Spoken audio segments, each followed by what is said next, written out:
અમદાવાદના આર.એચ. પટેલ કોલેજના ટ્રસ્ટી સૌરવ પટેલ પર હુમલો કરવામાં આવ્યો છે। કેટલાક યુવાનો દ્વારા ટ્રસ્ટીને માર મારવામાં આવ્યો હતો, ત્યારે આ હુમલામાં ઇજાગ્રસ્ત થયેલા ટ્રસ્ટીને સારવાર અર્થે હોસ્પિટલમાં ખસેડાયા છે। આર.એચ. પટેલ કોલેજના નવા વાડજ પાસે આવેલી કોલેજ છે, તો ઘટના બાદ નારણપુરા પોલીસે ઘટના સ્થળે પહોંચીને તપાસ હાથ ધરી છે। તો ઇજાગ્રસ્ત ટ્રસ્ટીને સારવાર માટે હોસ્પિટલમાં ખસેડવામાં આવ્યા છે। નવા વાડજ પાસે આવેલી છે આર.એચ. પટેલ કોલેજ કે જ્યાં આ ઘટનાક્રમ બન્યો હતો અને તેને લઈને ઇજાગ્રસ્ત પ્રિન્સિપાલને સારવાર અર્થે ખસેડવામાં આવ્યા છે।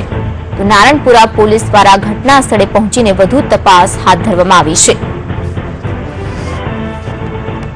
અમદાવાદની આર.એચ. પટેલ કોલેજના ટ્રસ્ટી સૌરવ પટેલ પર હુમલો કરવામાં આવ્યો હતો, ત્યારે આ હુમલામાં ઇજાગ્રસ્ત થયેલા પ્રિન્સિપાલને સારવાર અર્થે ખસેડવામાં આવ્યા છે। કેટલાક યુવાનો દ્વારા ટ્રસ્ટીને માર મારવામાં આવ્યો હતો અને ઇજાગ્રસ્ત ટ્રસ્ટીને સારવાર અર્થે હોસ્પિટલમાં ખસેડવામાં આવ્યા છે।